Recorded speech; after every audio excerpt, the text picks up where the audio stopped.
Hey, we got Those to see players- Saleng over the weekend. He was playing for Bafana Bafana. That man is a national team player, Hey, he's but he supposed to doesn't be. play for his club. You are not patala. He's AWOL. Ucela ukubani?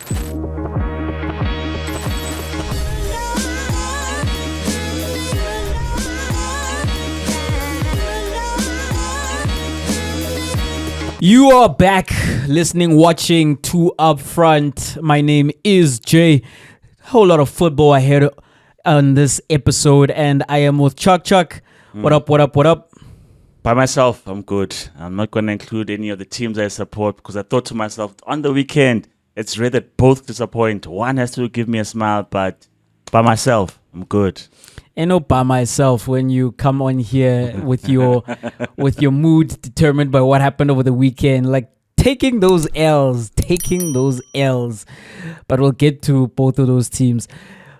The match of the weekend in the PSL, Mamelodi Sundowns taking on Kaizer Chiefs. And there was a lot of fear that Kaizer Chiefs might get a big hiding when you consider Sundowns had been on a great run in terms of scoring goals. But it ended 1-0 with a brilliant goal by Lucas Ribeiro Costa. Chuck, what did you make of that game? And is this one where Chiefs losing it again to Sundowns can take some positives from? I think you can, because of that run, right? Because in that run of teams getting 4, there's Pirates in there, which is the second best team in the league, and you think to yourself, if they got hands, chances are Chiefs, especially because Chiefs has gotten 4 before. So you thought to yourself it might happen again, especially because they got 4 not too long ago from SuperSport United, who aren't necessarily high flying. So when you look at them against Sundowns, you think to yourself 1-0 would be fine, a draw would be great, a win would be improbable, but would be fantastic, right? So I think on the back of that idea, the result was okay. You can draw positives from that. And those positives are that, Jay, I saw that Kaizer Chiefs held their shape very well. They were limited. And it's the same thing we were talking about in terms of it's the derby, it's a big game against big rivals. Do you not want to go pound for pound? But sometimes you just have to pump the brakes and realize in terms of we're not that good. Let's use our outlets as best as we can. So the outlets were in the beginning, Lilepo, Morris, but Morris got injured, and so it was Morris and Dupré. Lilepo and Dupré, yes. And so those were the outlets in terms of trying to create chances or trying to get players on the end of balls. I thought, Jay, neither team was necessarily, for me, strong in the midfield. No team stood out, and I thought to myself, if there was an extra body in either team, it would swing the tide in either direction. But generally speaking, Jay, Sundowns were, I won't say vulnerable because they were in the ascendancy, right? But where you could hurt them was down the wings because their wing backs were just bombing down all the time. Like Kutiwan was there all the time. Is it Mdao? Yeah, Mdao was there as well. Came off injured. I hope it's not long term. And they were just always giving Sundowns options, and there was chance to play the ball over the top. Chiefs didn't quite do that, and I know why, because they wanted to be a bit more pragmatic. What they certainly did not do, and I don't know if they will ever do this ever again, is build up from the back. And it was a bit more worrying because you ask yourself, if you guys have possession, you're not going to build up from the back, how are you going to get passes together to actually try hurt Sundowns? Because if you're going to play 1-2 and try over the top, it's not going to work. I mean, kudos to Koza. I thought to myself, Suarez Koza, in a game like this, it's a bit of pressure, right? But they handled it quite well, I think, in terms of subduing the attackers. But all in all, Jay, I think they were positives because I think in midfield went pound for pound in terms of pressing, in terms of trying to go skill for skill. And I think they largely, because you didn't see Tebogo Mokoena shine, you didn't see Allende shine. So for me, largely, you didn't see Adams really make too many inroads. So largely, I think they are positives for Kaizer Chiefs. So the score is not good, right? As a coach said, don't panic. But you wanted to have at least 1 point to 3 points. But there are some positives. Yeah, it's a moment of, once again, Lucas Ribeiro Costa different class magic that is the separator in that game. Because, yeah, man, you go from the solo goal against Orlando Pirates and you then see what he's able to do in the box, because that ball was hit at great pace at him. For him to be able to cushion that away from the defender and then to bury the volley in the only place he could put that volley above the head of Bryce Vuma. You look at that and you think to yourself that the other team doesn't have that. No other team in the country has that, and sometimes that is the difference, right? Because in terms of Sundowns, we've seen how they play now. They want to play that ball over the top behind the defensive line. I thought playing Ed Lucas Masterpieces Moripo was actually a handicap in trying to play that way because the pitch dimensions are smaller. When you are playing at an FNB or even at a Loftus, there's more space to play behind that defensive line. So it didn't quite come off. They tried it like a bunch of times, but even with the goal, right, in that moment, like so many things worked brilliantly.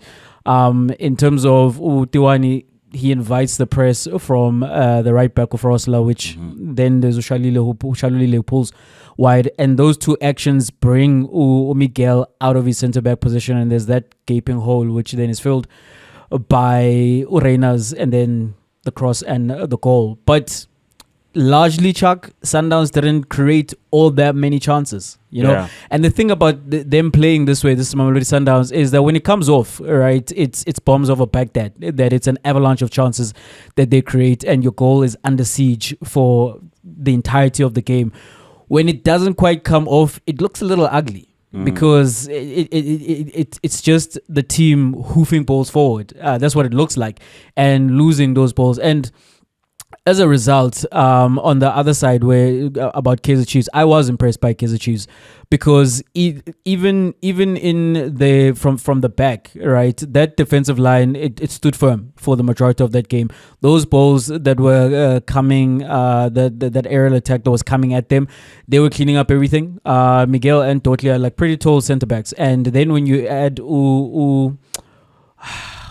who's the left back who played on Saturday? Dove. When you had Dove, which of course was the first time in a long time, right? Yeah, I think this is the first time I've seen him this season, and just in time because yes, you don't really want to play cross or Mashiane because we saw what happened in the game against SuperSport in that position, and with the Tlokwe gone, I do think that you needed somebody in the same mold because that's what Dove is. He's a centre back and he's also a left back the same way as Tlokwe, and he's more comfortable defending, and I think he did a great job in that left back position. And as a whole, as I'm saying, that back four, the balls that were coming at them aerially, they did well to clear them, and they weren't playing as high as well, which is the adjustment to the second game that you saw between Sundowns and Chiefs this season, which happened in the Cup, where they did concede those 4 goals. And so tactically, I really liked what Coach Nabi came with in that game because it's what I said right ahead of this game. You and I were having a conversation somewhere else that I think if Chiefs come into this game the way that they did against Sundowns in the Cup, they're going to catch like 4, 5 or 6. But if they approach it with more pragmatism, the same way that they did the game against the Orlando Pirates, who coming into that game as well, were red hot in terms of their goal scoring form, then I think it's going to be a low-scoring affair. I thought it was going to be 2-1, but it was 1-0 at the end. And as I'm saying, the coach is not naive because after the first Sundowns game where they lost 2-1, I think he thought that they were close enough that they can then go pound for pound, and that was a mistake. And then he reverted back that, okay, the team that we're playing are like quite strong. I mean, 54 points after 20 games, quite dominant in this league. So let us take an approach whereby we can be more compact, we can be more organized. And they were, Chuck. Even in then those midfield areas, you did not see Sundowns have midfield superiority because of the work that Umar, but more especially Tabokele, who is knocking on that Bafana door, were doing in the middle of the park. You saw Walenda being pushed to wide areas by Sundowns so that they can get him more into the game. Not quite sure how he won man of the match, but that's what happened. And they congested those central areas. This is Kaizer Chiefs that Sundowns couldn't quite play, and on their end in terms of attack that was limited. But when I go back to that Lucas Ribeiro Costa individual brilliance, is the chance that Ushabalala had earlier on in the game is actually the same chance that Ribeiro had. But Ushabalala did not recognize that maybe he could have taken a touch and then swung at goal. He went for the first time shot, which unfortunately went over the bar for Kaizer Chiefs. And then there was another chance, top of my head, I think about where Dupre. He's one of the best runners in the PSL in terms of running beyond the defenders, where he got in between those two centre backs, and his first touch unfortunately let him down, because if he brings that down, he's through. clear. on goal 1-on-1, and even then, is it really a goal? Because Dupré, we know his finishing is not quite the best. But I did think the Morris injury was a blessing in disguise because, you need to run at Sundowns. You need to present that defense with some pacey players, particularly pacey ball carriers. Lilepo gave Utiwani trouble in that first half. Also, then you're asking Suarez to come and cover for his fullback because, as you say, Tiwani is advanced. The same thing on the other side. The fullback is advanced, so you are pulling those centre backs out of those central areas to go defend in wide areas, and they don't quite like that. And if you then have pacey players, you can hurt Sundowns. That's exactly what happened against this Cocoon. Chiefs didn't quite do it as much, but there were glimpses where they had opportunities, and I think on a different day they might take some of those opportunities, but I don't think this is a performance which they can be ashamed of. I know it's a third loss in a row this season. I think it's 6 in a row now against Sundowns and 11 without a win, which of course paints its own picture. But in this particular game, I think they can take some pride and some building blocks going forward. I think, Jay, it was a high stakes game in terms of the worst thing to have happened to Kaizer Chiefs was to concede that goal late in the first half, because then they have to now come out from their shape and try do something a bit different to get that goal. And I think they don't want to play that way. They would hope that Shabalala or Dupré gets on the score sheet and therefore they are a bit more comfortable and continue as they were set up defensively and well disciplined. I can't even remember now who had beaten for the first time in a long time. Who had beaten Mudau on the far side of the pitch to get their shot away, but it went wide.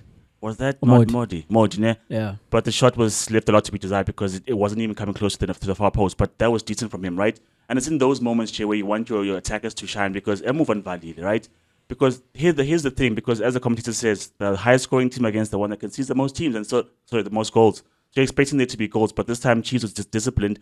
But you want them to still be the team that creates a lot of chances, which they did, but they're not clinical, and that's the issue. So if Chiefs were to get 1 or 2 goals, and with what they're looking like right now, I can't say right now because they conceded 4 against SuperSport, but with what they look like on the day at least, you think they have a chance. So it's the same thing, Jay, that rings true, which goals win you games, but defense wins you championships. So for as long as they're conceding these many goals, they're not going to win, but also they need to score goals to win those games. So I think they had their fair share, Jay. You leave that game saying we created chances. If we were clinical, we would have beat Sundowns. We at least got in the draw.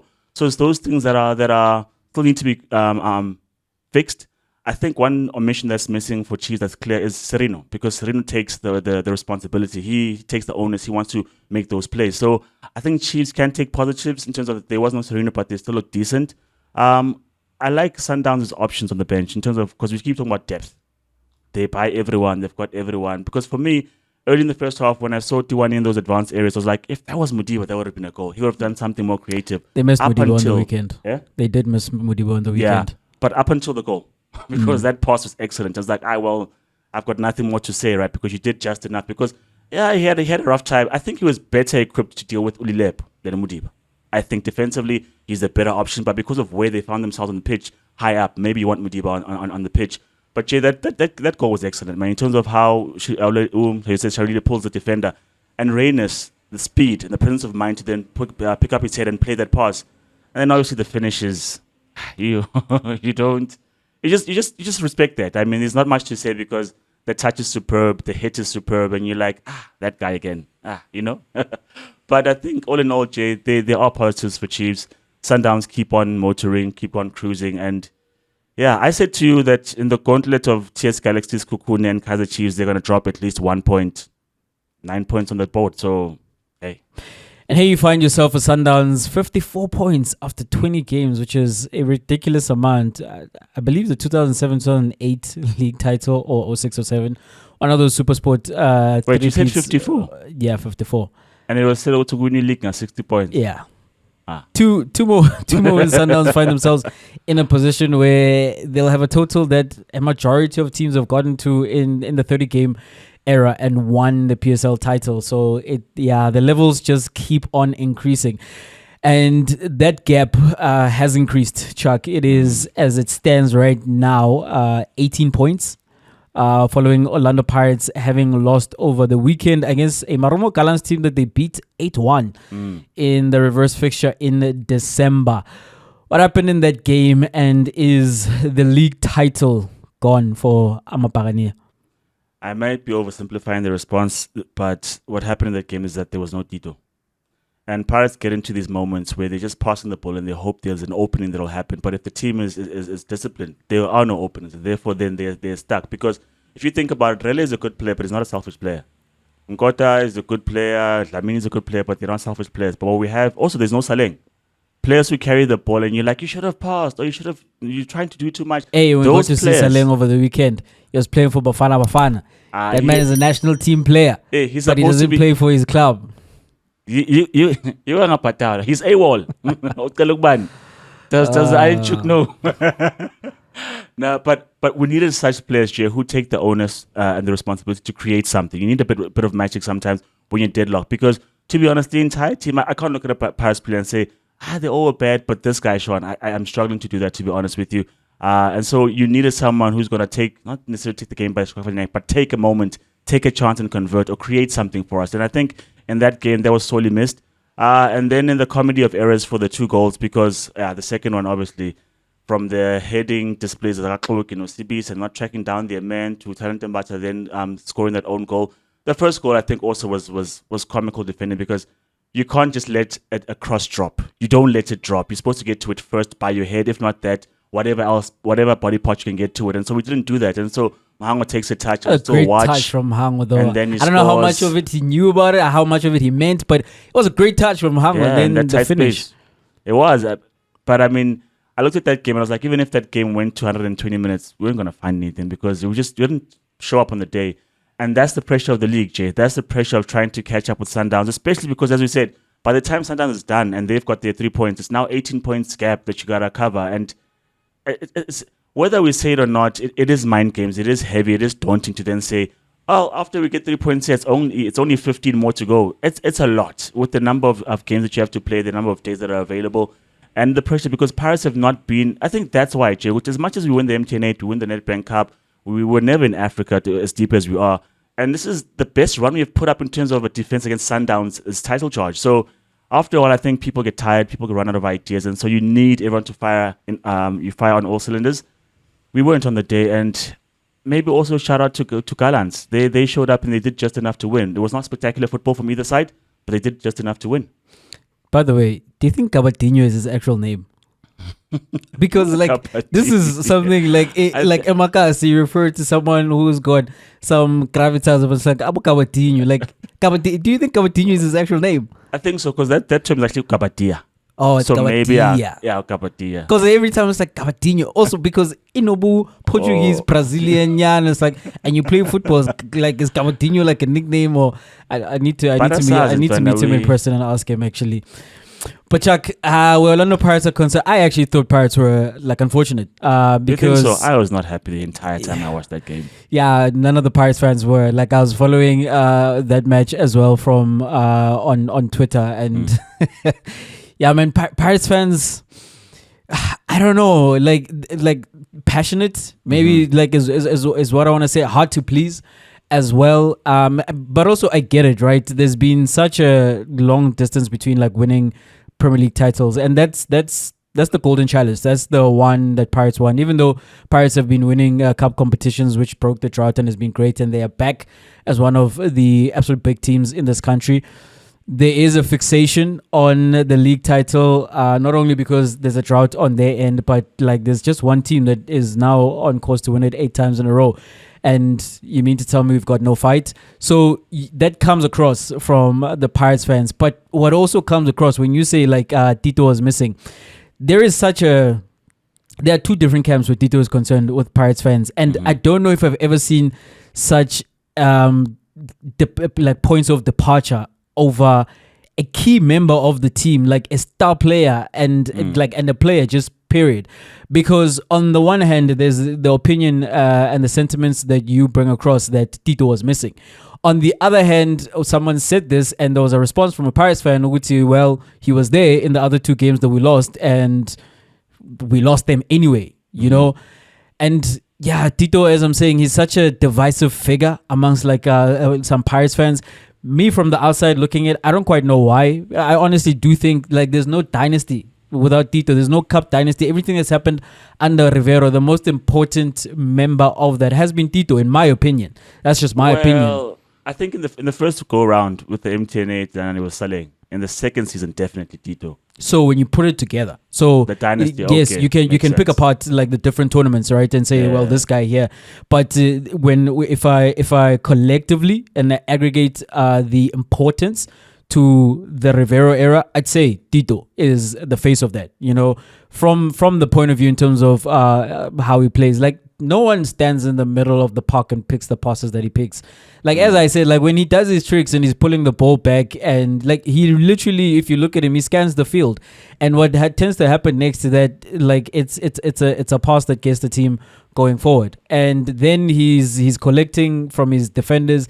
Then he's in on the edge of the box, whether he's taking a shot or he's playing another through ball. He's part of the link up towards another brilliant team goal. He's at the heart of most of the good things that Orlando Pirates do. So I do think he was missing. But I still think, Chuck, that Pirates played well enough to be able to come away with at least a point in that game. When I think of chances, for example, one chance that comes to mind, two chances that come to mind.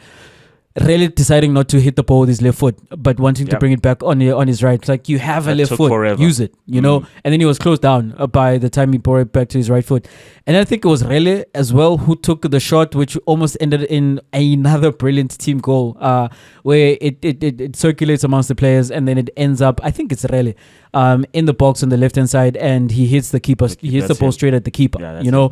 So it's incisive, and it's things I've seen from Pirates before this season. But they just didn't end up in the back of the net. And then you've got Usbisi Nokoki Chak. Come on, man.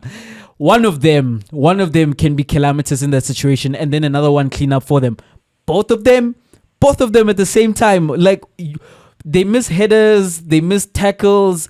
And then when I'm watching Ukloki trying to recover, it's like, my goodness, it is just not working. I've got a theory about this, right? Because if you remember, there've been various forms of defensive pairings at Pirates. There's been Koki and Sibisi to start off with, then Wafigunda as well, right? It was Nda and Koki. And then Sasani came through, and then from what we know in the beginning of the season, Nda and Sasani, and then injuries came, and now we're back to Koki and Usibis.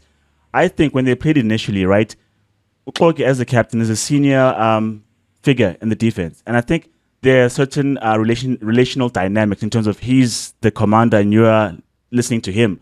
But when he's playing next to Sasan, that is Upodel, he's the one in command, and I think Angas would over confused. I want to take onus, but finding out to so he seems a bit confused next to Ukloki now. It's no longer something that is natural for him to play next to him as a partner. So it's still going to happen because it's not the only game, Jay, where this has happened. It's happened for now 2 or 3 games, just because they haven't been punished before. So I'm asked if Nda coming back is a solution, because Koki as well with the injury. Yeah, not tracking back. I think it's somewhat of a solution. Like by ranking the best centre backs at Orlando Pirates, it goes Nda, Sasani. I'm not sure now between Koki and Smisi. Maybe he's above. He's above Koki right now. And Koki was out to play devil's advocate and to be a little fair towards him. He was out for a long time with an injury, and he doesn't seem to be back to up to speed since his return, because you saw in the Sundowns game as well. He was a liability, if I'm not mincing my words. And in this game as well, like I think at this point where we are with the Pirates, when you are playing Ukloki Nosibisi, it is out of necessity. It is out of desperation. It is not because with all our options available, even half of our options available, this is what we'd go with. We know it's Nda and Sasani first. Like that's the preferred centre back pairing. And if one of them is missing, then them and Usbis, you know. But now both of them are missing. There's Sasani, Nda. It's been a problem, and it's shown itself to be a problem. Nda is back, as you mentioned, and I do think we're gonna see him sooner rather than later, because he's needed. And I think in that game against Marumo Gallants, you cannot get away from the fact that like it ended up in an own goal, right? Yeah. Which was a freaky finish from Umbata, because there's no way that ball ends up there like 99 out of 100 times, but that's what happened in that one. But for the opportunity to even be presented that he's the one defending the cross into the box and it ends up in the own goal is because Sbisi did what they did in the middle of the park to let that man go and be able to feed his teammate to the ball. So when I look at it that way, I think Orlando Pirates had a chance, but yeah, it's one of those games where they absolutely needed to be like clinical in front of goal. And overall, it's not the greatest game I've ever seen from them. So I do agree that it is disappointing, but more so the result is disappointing because I do think this means that the dreams of winning a PSL title for the first time in over a decade are sadly over. Yeah, they probably are, Jay. And I think you want to blame the league. In fact, as a Pirates player, you want to blame everyone, right? Because I think to myself, the one time we've got a proper title charge, all these things are against us. Waterlogged pitches, postponed games, Royal LMs. Like, why can't we? Because it's us and I think it's the Arrows who were on 15 games before the start of the fixtures. Like, Sundowns is on 20. We've got the same schedule. Why are we 5 games behind? And you would have wanted it to be a fair race in terms of games played in the same time span. Then you have a better understanding of where the league sits. But with what it is now, there's a bit of an asterisk in terms of how those games are played out, but not to the quality of Sundowns. We must just be fair about that one. But I think, yeah, Jay, that loss, like we said, Utlok is not supposed to be playing because, with all due respect, right, he's just come back from injury, isn't as sharp, and he's in a high-pressure situation. You can't afford to lose this game. We can't afford to lose any games up until March 15th at least. And then if we win that game as well, reassess in terms of where we are. We couldn't afford to lose any of those games, and he's not 100%, I don't believe. I think he's good enough to start physically, but I don't think he's match sharp. I don't think he's back in the swing of things because we can't afford to lose games, like I said. So I think, Jay, we have the depth of Sundowns, and I think Lenteze helped by rotating so often because some of them have got enough game time to give you something on the day because it's fresh off the stretcher into the park, and we have to then look for answers. So I think, Jay, maybe it is over. It's reluctant. I'm reluctant to say that, but I think the writing is clearly on the wall, and it was good while it lasted. But I think it's no excuse to then draw or lose other games. Let's win and see how far we get. Because if we get to 70 points, hooray! You know. Yeah, at this point, Jack, I don't think Pirates are getting to 70 points. I think Sundowns win 4 more matches, and they would have guaranteed themselves the league title. But switching gears, Chuck, to something that was presented that got the football fraternity in this country talking, as we do love comparing players and those player debates in terms of who is better than who are you taking over the other player. And of course, Thulani Serero is back in the country. He didn't make his debut for Cape Town City over the weekend, but he's going to be playing for Cape Town City. And one of the broadcasters put it across to all of us, and I want to put it across to you. Prime Thulani Serero versus Prime Themba Zwane. Who you got? Man, I was thinking about this as you're posing the question, and I don't know who pulls away because there's a recency bias in terms of watched Mshishi for the last 5-6 years, and it was just Mshishi. Yes, Krim was overseas, but we weren't seeing him play football, and I have to then compare him to Krim 10 years back, and so I have to now check out my file with how much do I remember of Krim. And I mean, he was at the forefront of the IS Cape Town and everything that was good, and they had somewhat of a golden generation, right, in the team that he was playing in terms of when you look at the careers and the exploits of the guys who were playing around him. But so did Mshishi as well, right, as everyone keeps complaining about Sundowns buying all the best talent. So they were both in good teams, but they both shone in those teams, or they both were the stars of the respective sides. But Jay, when I look at consistency, longevity, because I mean, I have to use some criteria to pull in some direction, right? Consistency, Themba Zwane. I want to be critical in terms of there are so many times where you're like, Mshishi shoot, and he's never quite had that in his locker where he's taking half the amount of chances that were presented to him. He'd rather pass the ball, whereas Krim is more direct with his play. Let me try do this. Ngobumnandi, just. Wait, can I even say this? I was saying Ngobumnandi is Krim, right? You saw that man. So I'm like, what now? No, I think it's different things, Jay. With Krim, Ngobumnandi bo dribble, just going at the man and eliminating people and quick feet and just dropping the shoulder 1-2s, getting on the back of the ball and finishing. Whereas Zwane, he could be isolated in the corner, Lego touchline. You're like, that's still some beautiful football. Like when Sundowns are playing, because I'm critical of Sundowns in terms of they don't do the Paris thing, but you ball at 3-0. But when they're passing the ball in their triangles and the crowd is on their feet, she's generally at the center of that because number one, press resistant. Number two, she's got the flicks and touches. And it turned Hugo Broos's mind around in terms of, that guy is old, what. And after every Bafana game, Themba Zwane. So, I'm in a quagmire here, Jeff, because, you have to admit to in his prime, Serero's scoring at Barcelona. Okay?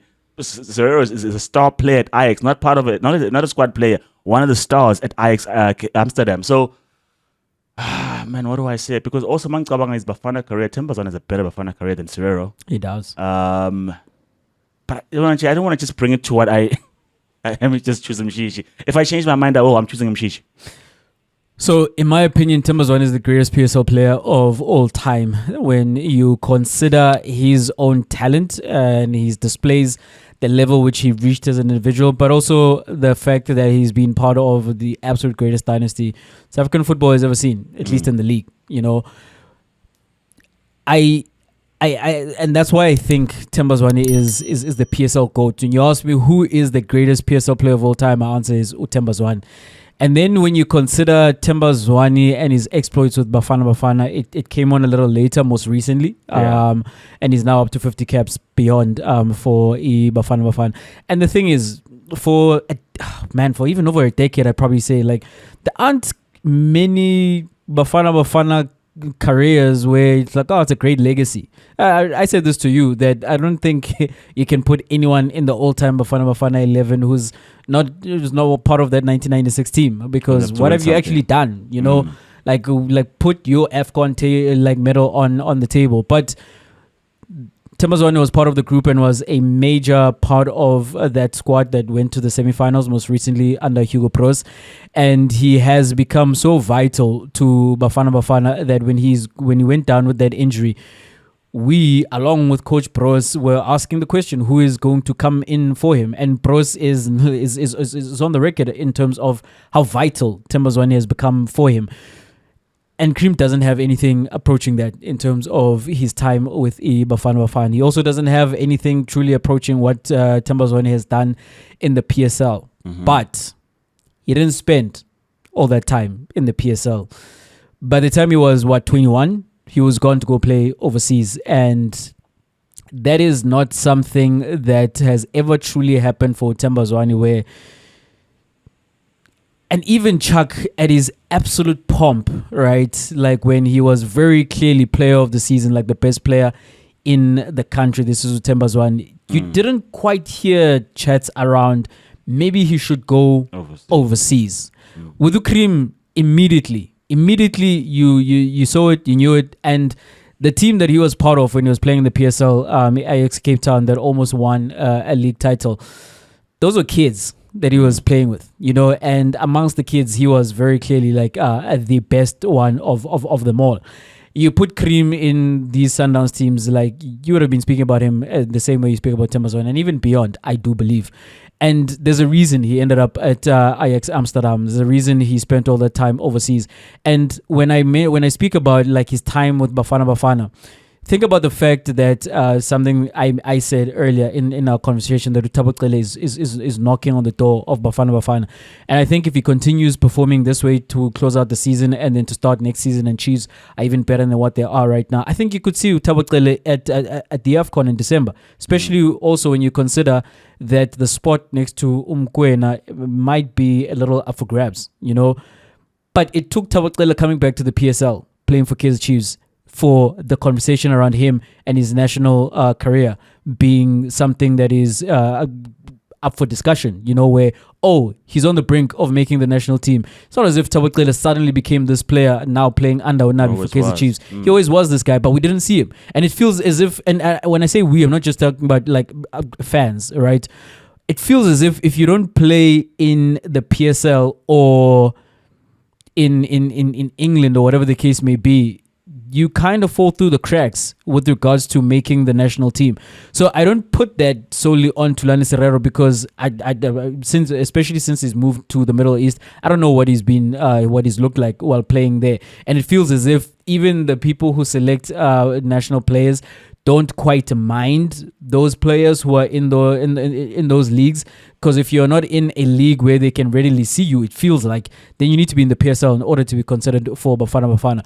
But where Cream is concerned, Chuck, I take Cream.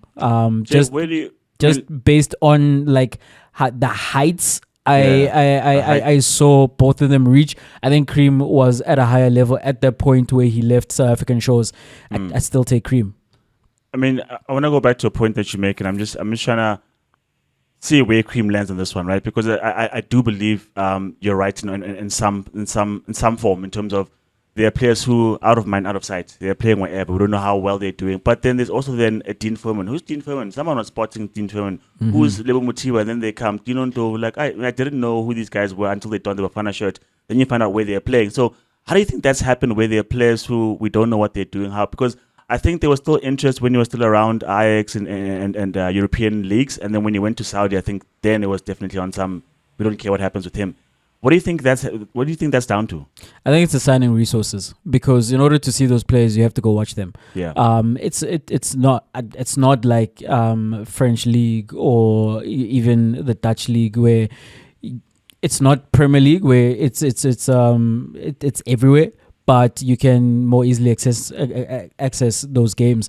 And I think as well, Chuck, in terms of, and I'm speculating at this point because I don't know for a fact, in terms of the resources where Safa is like putting in to the national team as a whole, where you're going to send 20 guys to 20 different countries to go observe these players. Like if Serero Dlala I1 in a particular league, are we going to really send someone to go observe him just one there, player, and we house him there and he stays there for like a few games so that he can see him over a number of games? I don't think that is happening, and if then those games are not accessible on screen, which I think there are portals where you can get those, but there's the feeling that it's not as if the cupboard is bare where South African talent is concerned. There was a feeling that, especially you see like, as a majority PSL team made it to the semifinals of the AFCON. It's like, okay, cool. We can watch these guys all at the same time. I'll make an Avengers reference at this point. When they're asking the questions, where are all the infinity rings in history? And they come to the conclusion that way, at one time there are 3 in one location. So rather than going to 3 locations, let's go to that one location at a particular point in time and we can get all 3. And it's the same thing that, all of a majority of our players are all in the PSL, and you can watch all of them over a weekend. Over a week you can definitely see all of them. Then we'll focus in on here rather than, where is he playing? You say, is it UAE or is it Kuwait? How do I get there? When is the league? When do we get to watch? And as I'm saying, you have to send someone there. That's like tens of thousands of rands, if you are sending people physically to go watch these players. So I think that's how they slip through the cracks, because no one is watching them, and it's hard to get people to get out there to watch them. Yeah, guys, tell us what you think. I'm siding with Zwane, and it's because of what I've seen, and I know Cream has hit those heights. But tell us what you think. Do you think Final Pet to Magic? And I love Themba Zwane. Playing Champions League every other season, and because Ajax went to powerhouse, but they made some noise in the Champions League, and Serero was part of those teams. Or do you go for the legend of South African football? Who do you think in their prime is better, Themba Zwane or Thulani Serero? Jay, in their prime, that was Man United, right? However, one of the best teams, but now they're very, very, very low. Very, very sad. They lost again to Fulham in the FA Cup via penalties. I don't want to talk about them losing again because we've been doing the same thing, right? But what if for a change? Because they've been losing this season and last season and the season prior. But the difference was with Ten Hag, they got the Carabao Cup, they got the FA Cup. And what if, Jay, right? Would you rather have, if you're a Man United fan or as an observer in terms of what is progress, from you when you consider everything post-Fergie, would you rather have a season where you still get silverware like Ten Hag has been able to do, in terms of Ruben Amorim somehow pulls out a Europa League? Would you rather have that and continue the season as you have in terms of you finish 15th or whatever? Or would you have an upturn in form where you finish I don't know what's available at this point, number 9, number 8. No, but there's promise. Let's say qualifying for the Champions League. Okay, qualifying for the Champions League. and the style of football and the players are a bit better, but there's nothing to show for it as far as silverware. You know what? You want consistency, right? Yeah. You're a Manchester United fan, and I get to observe you being a Manchester United fan. And every other week, you don't know what you're gonna get. And for the most part, though, it's actually bad, right?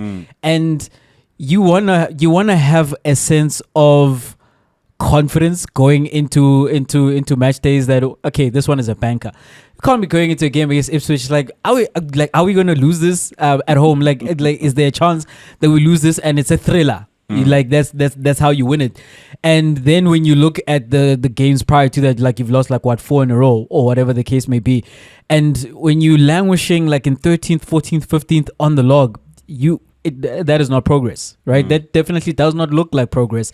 And it's the same thing under Ten Hag, that, well, when are we getting back up in those higher positions in the league? When are we pushing towards the Champions League? When are we pushing towards winning the title itself? But Chuck, and I'll tell you this as an Arsenal fan, and I'll tell you this as just my principles, my values where football is concerned. We play to win the game. We play to win the game when we play to win silverware. The whole point of these seasons, right? We might lose track of it because the season is what, 9-10 months long, and it's one weekend. It's midweek. You're playing these games. You're playing a lot of games over the course of a season, and you get to focus in on this game or a run of 3, 4, 5 games, and you're making conclusions based on what you see. But if you go back to the start of the season, if you look at what we are doing, they're competing in competitions, right? Those competitions are the league, and it is the cup competitions. And the point of them all is to win them. And for me, if you are going into any one of those competitions, the goal is to win. And I will take a cup. I will take silverware, even if, well, in the league we're not doing as well, because the league is most prestigious, do not get me wrong, and it stands above an FA Cup and definitely a Carabao Cup.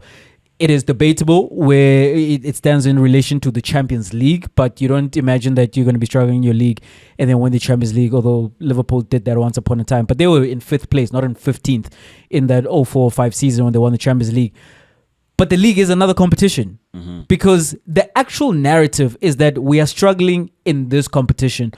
Not quite sure why, or maybe you might have theories that we can't string together enough consistency in the marathon that is the league in order to have a respectable position in the league. But in the other competitions that we are playing, which are not related to the league whatsoever, we go on to win that. That is success. That is the definition of success in professional football, that you are winning, you winning trophies. I'd rather win a trophy. I'd always rather win a trophy. And does it mask some of the issues? Yes, it does. You cannot get away from the fact that, okay, we're euphoric, and that's why Ten Hag didn't get fired at the end of last season, because he won the FA Cup, and there's just feel good factors all around, and you don't want to then infuse negativity about what did he do in the league. It's hold on, can we just focus on the fact that we've won? And it does distract from the struggles. That focus of what you've won. But Chuck, you get the parade, man. The parade. There's no parade for finishing in second. Arsenal are about to finish a 3rd season in a row in second place to Liverpool this time, after finishing second behind Manchester City twice. And unless the return of Saka and Martinelli infuse them with some magic to go win the Champions League, it means nothing in the grand scheme of things. It means nothing. Jay, I hear you say that you play to win, right? And I'd add to that and say it plays to win, but it depends on what you win. When Liverpool won that Champions League title in Istanbul and they went crazy, I understood that. It's a freaking Champions League medal. But I think as Pep keeps on reminding people that, when I was winning Carabao Cups, no one cared. But when it's these guys who are winning it, now it's a big trophy. Because you should be celebrating Mikel Arteta and his Community Shield. Because it doesn't matter. That's why Bali. Okay, not the Carabao then. Yeah? The FA Cup. That's what I'm saying, though. The FA Cup and the Carabao Cup is guys, couldn't you make a noise in the Europa at least? Go to the final. That's why we're mad at Mourinho and Ten Hag, and we're like, guys, we're in the Europa League final. That's incredible. It's not the Champions League, but it's the next best thing in terms of outside the actual league competition itself. Can't we win that at least? So when you win the Carabao Cup, and it's almost like a hollow victory, and you win the FA Cup because you're thinking to yourself, we should have been beaten against Brighton. Somehow we won. We should have been beaten against Newcastle, but we were victorious. We should have been beaten. We went to a thriller against Coventry or whoever in the semis. We were 3 up. And somehow you fluked the win against through. City. You got through. Right? And when you get through, people are like, and yes, you surprised the world, right, by beating City. Because the point is getting through. It's not like how you perform on those cup days, Chuck. I get it, right, Jay? We won. We were celebrating. It's a feel-good moment. But let's win something credible. Because these still mark. Because it's like, okay, you guys won a trophy, but it's what are you winning? It's like, yeah, I got a girl, but she's a 4. This guy keeps going. This guy keeps racking up the girls. And they're all 4s. Don't I? you are a simp he's not getting any action I'm waiting to get the Insta model. Right. I'm going for the 10s. Maybe my levels and you keep striking out, Chuck. But I get to talking face. I get to sending pictures. But when it actually gets to what end? It's to what end? You're gonna come and tell me it's like, yeah, she said hello back. That was probably even a bot, for crying out loud. Whereas I'm just like, well, I'm here. I'm video calling. It's like, yeah, here I am with my 4. I got something. You see, though, utela mina because I'm not cap with your 4. Exactly. You can't coach the other people with your 4. Is what I'm trying to say. So, I get the dilemma, Jay, and why it's actually not a straightforward answer. But for me, Jay, as someone who's lived it, I want to go into seasons with a bit of hope, with a bit of optimism. But I go into the seasons thinking, okay, so let me ask you this question. Let me ask you this way directly. Yeah. Would you trade Arsenal's Arteta's Arsenal for what Manchester United have been under Ten Hag, and now, well, let's not count Amarim because he doesn't look like he's gonna win anything. So you would trade those 2 cups to get like a quarterfinal appearances in Champions League and second place finishes in the league. And I know I'm expanding this conversation compared to what you've directly asked me now, but Champions League money, like that Champions League money would help us. Number 1, number 2, Jay, you know how boring it is to always be moping every other week, but then on that 1 week in May, you're happy. Nah, man, Jay. I want to be happy consistently and then say, well, you know what? The bigger picture is not great, but as I was traveling on, the journey was great. The destination was a disappointment versus, pothole, we're fixing another tire. Somehow we hitchhiked to this place. Eventually we got to Cape Town, we're at the beach, hooray. That's a miserable journey. The season is bleak. And when the campaign starts again, you're like, I know already that I'm not going to be in top 4. That's not good, Jay. Win a cup and then have some promise. That's what it's like, Jay. When Real Madrid win the Champions League, you're like, these guys are probably going to be there again next season. Even if they don't win it, you're like, they're going to be there the next season. Even if they don't win it, you're like, at some point they're going to win it because there's promise, there's hope. You believe in that side. Who still believes in this team? Because we went from Ten Hag with no belief to Amarim, and it's like the same thing. If he wins it, it's like, we haven't gone forward, Jay. It's what we did with Ole, what we're doing with Ten Hag, but with the cup, yes, I understand. That's the question. But I want to be happy now sometimes. I just want to be happy. Not for that 1 weekend. And there's nothing that brings more joy than winning a trophy. Don't you know? And the sole existence of big clubs is to win trophies, Chuck. Jay, but think about it this way, right? I'm just happy for that 1 weekend. And I say it's a weekend because it's a Carabao Cup. I can't shout the rooftops about a Carabao Cup or a FA Cup if I'm honest, right? And whenever the Carabao Cup starts, no one's saying Man United defending champions. I can't banter in Carabao Cup. I can't, like at the beginning of the season. Because people play their kids. You actually can, as an Arsenal fan. I found myself being bantered by Manchester United fans. But shame on them because you don't big club like even United have shouldn't a be. Carabao Cup. You don't even have an FA Cup. Like the facts, the bare facts. Yeah. When you move 20 years down the road, the bare facts are going to say at this point in March 2025, as we're talking about it, that in the last 3 seasons, Manchester United have added 2 trophies to their trophy cabinet, and Arsenal added nothing. Were they a better team than United? Yes, you can make that argument, and you probably win that argument all the time. But at the end of the day, what did they have to show for it? Well, a few second places and some decent runs to the quarterfinals or round of 16 of the Champions League. And history doesn't remember that. History remembers like how many trophies do you have on that honors? When you go on that Wikipedia page under honors, what is the number there? When you say history, yes, then it matters. But living now in the moment, I think honest, credible banter is whenever you go, Man United, City combined 11. How many players were United are picking? Chuck, Arsenal, United, the moment morphs into history, and yes, this is what I'm saying. Like, right now, there are no players like you want to get from Manchester United, but like it's about winning trophies, Chuck. It's about winning trophies. I don't want to hide my scarf and then you make pair. I want to swing my scarf and say United Nami as much as other teams are celebrating. That's why Spurs fans were happy to be in the Champions League places as high as they were, because there was some consistency. Yes, they got nothing for it in the end, but they got to Champions League finals again. Believing. Can I cut you off there and clarify? That's why I said big teams exist to win trophies, not Spurs. Okay, I get it. Big teams now. But if you're a big team, you can't be bantering Carabao. We can't. When another team doesn't have, Chuck, you cannot be bantering a team that is winning the league, that is winning Champions League with a Carabao. But if another team for 5 seasons has nothing. But who are we then at that point if it's comparing Carabao to other people who haven't won? Like when we talk to City. Carabao champions. And when we talk to City. Carabao Cup champions, that's what you are. When we talk to...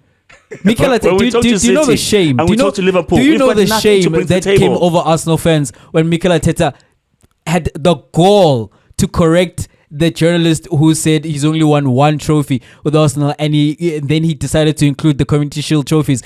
Like, have shame, because and he knows that despite every good thing that Arsenal have achieved under him, he has to now manufacture trophies, because that's what it's about.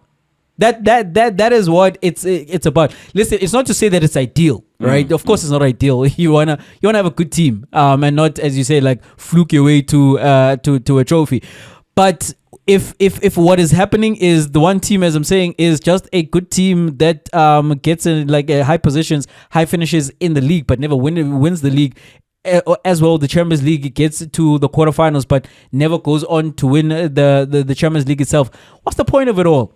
Jay, because do you know that season, Chuck, that season finishes, and yes, you're waving your scarf after beating a City 5-1 or not losing in however many games against a Big Six team, and those direct confrontations, like you can look any of the opposition fans in the eyes and say, well, in our direct matchup, you didn't do anything, you didn't manage to beat us, where we most likely managed to beat you. But at the end of the season, when you look back, it's another hollow season. It's another hollow season. Then I think Arsenal, it depends what you as I'm saying, Arsenal are going to finish in second, and we'll see what happens in the Champions League. But say they do get knocked out in the Champions League in the quarterfinals. That's not a season you walk away from as an Arsenal fan thinking, "Oh man, that was brilliant. I want to relive that one again." Let me ask this: say you guys didn't get knocked out of the Carabao Cup, and you are poised to play the final, and you finish second like you do in the league, and then you don't do anything in the Champions League. Say you get knocked out this coming round.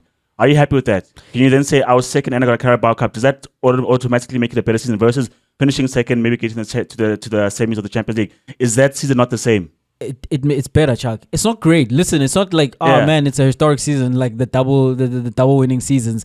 But it's a better season than any that they would have had in recent times where there's been no silverware whatsoever.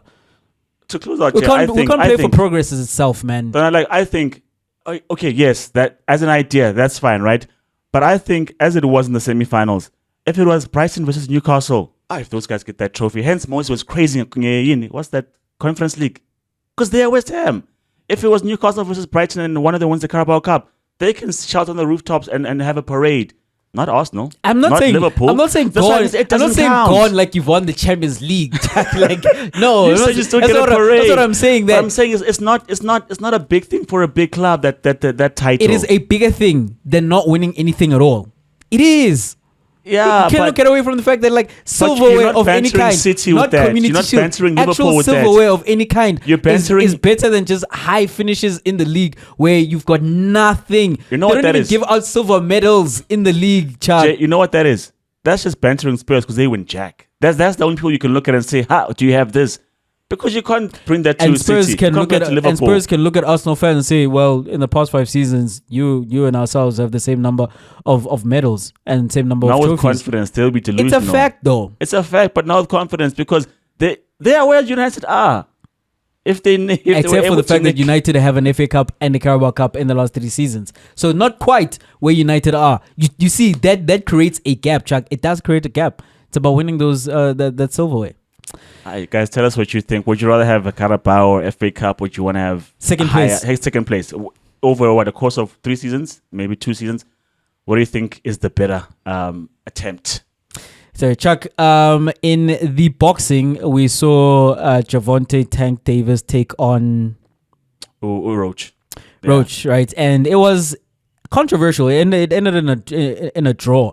But there was a knockdown that was not counted against Tank Davis, which Crawford also came out and said that he should have lost that fight.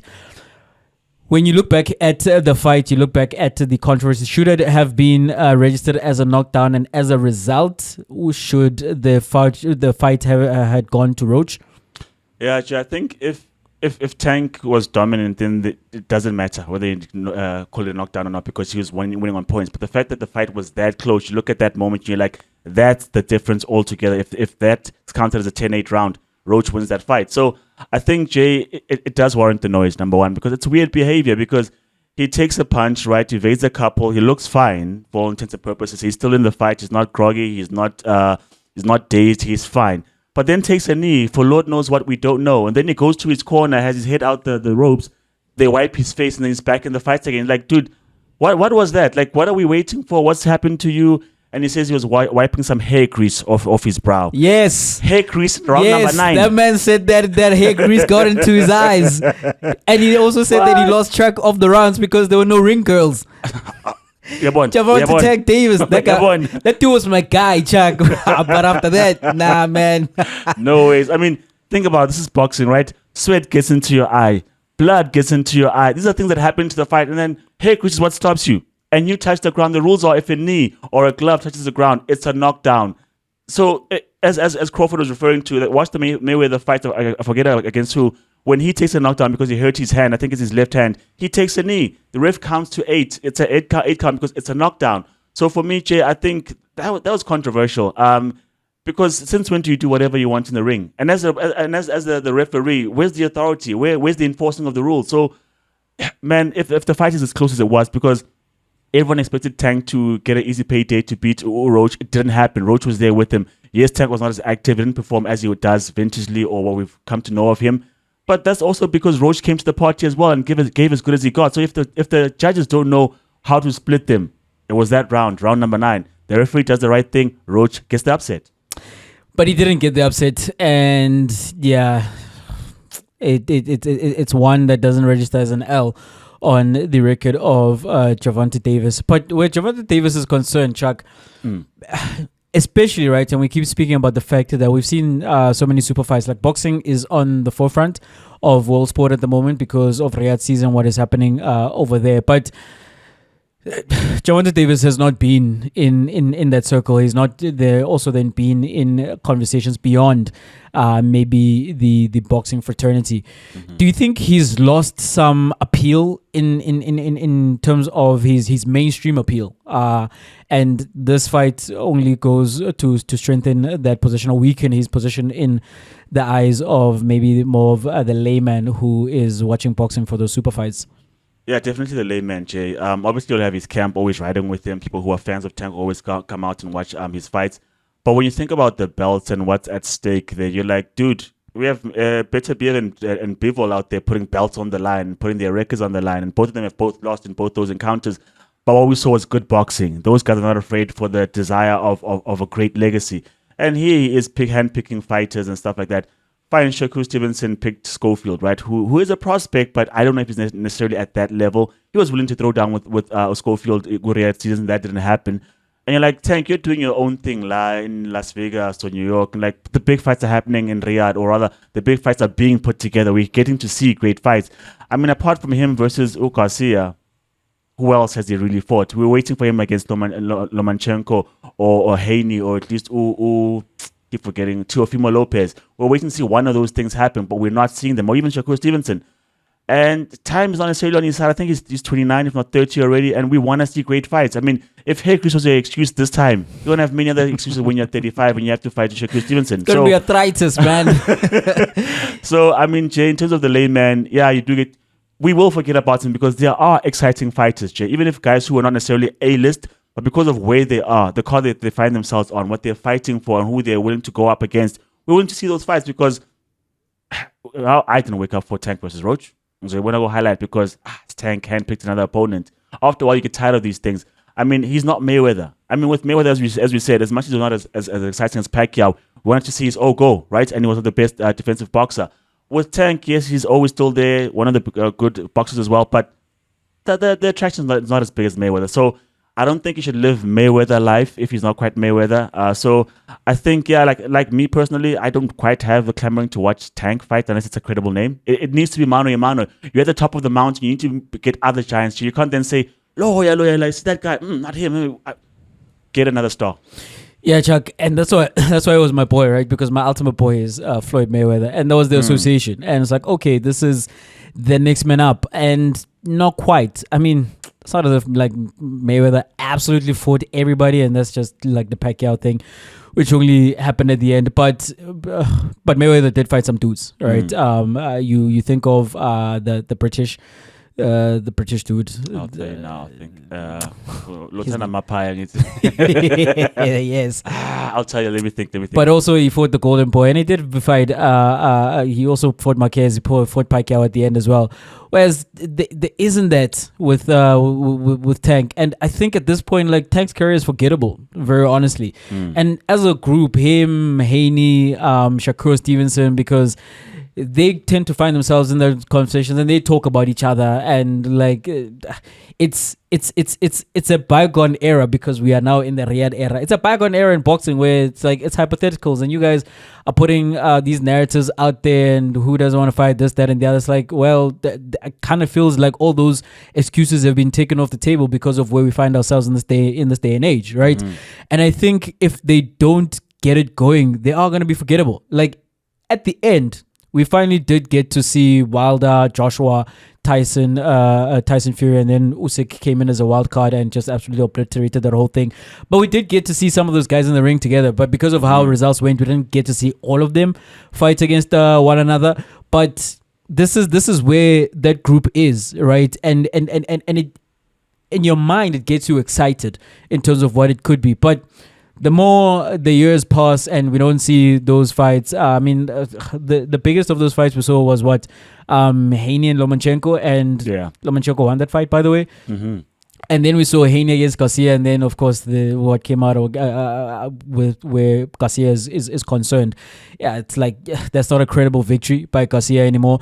So we find ourselves back in square one, where we've not seen any of these guys against one another, and the reasons are not credible, as I'm saying. And at this point, like, it's fine. There are other fights that are being made, you know, and if you guys are okay with being forgettable, go right ahead and be those people. That's a different era altogether, because I remember the fight between Margarito and Cotto. By the way, I can't remember the British guy. I just can't come to mind. I want to say his name starts with an H. Let's see if we'll remember. Hatton. There yes, we go. Thank Hatton. you. So Margarita versus Cotto. Margarita had put like plaster on his hand and he was just pummeling Cotto when he got that victory, right? But in that era of badass guys, Jay, they went and did it again, and Cotto's like, okay, with proper strapping, let's see how strong you are, and he put him away. But now, why can't we then say, okay, Garcia, you used drugs. Marquez fought Pacquiao 4 times, Jack. And he at some point broke his orbital bone. No, that was Margarita. 4 times, yeah, and they keep going either way. It's like, no, let's up until Marquez got the knockout, which I wasn't happy to see, but it was high level stuff, Jay. It's still a plus to Manny's legacy. He lost, but he was willing to go in the deep waters. So with them, it's just talk, dog. That's what it is now. It's just talk. Because if you're Haney running back against Garcia, smack him for real. Because if he has no PEDs, let's see what you're about. But instead, it's going to be talk again. So yeah, it's got promise, but I don't think it's going to show up. The keyboard warriors. We'll see if it does happen. But if our man Turkey has anything to do about it, because there's money. If you want money, the money's there. That's you where can't it hide is. anymore. That's where it is. Well, we have come to the end of this recording, this episode of Two Up Front. If you've stayed with us until this point and you've not yet done so, if you're new to the channel, please subscribe to the channel. Please comment. We absolutely love hearing from you. And please share the content far and wide. And you can continue the conversation with us on our social media pages. All social media pages, TikTok, Instagram, X, and Facebook. You can find us. It is at 2UpFront Pod. I'm at J_Mzulu. Chuck is at Chuck2Up. From myself, Jay, I'm outie. Would you rather win a Carabao Cup, FA Cup, or would you rather finish high? or would you rather be Mamelodi Sundowns and have command of everything? Lord knows, we see what happens at the end of the season. This is 2UpFront, and I'm out.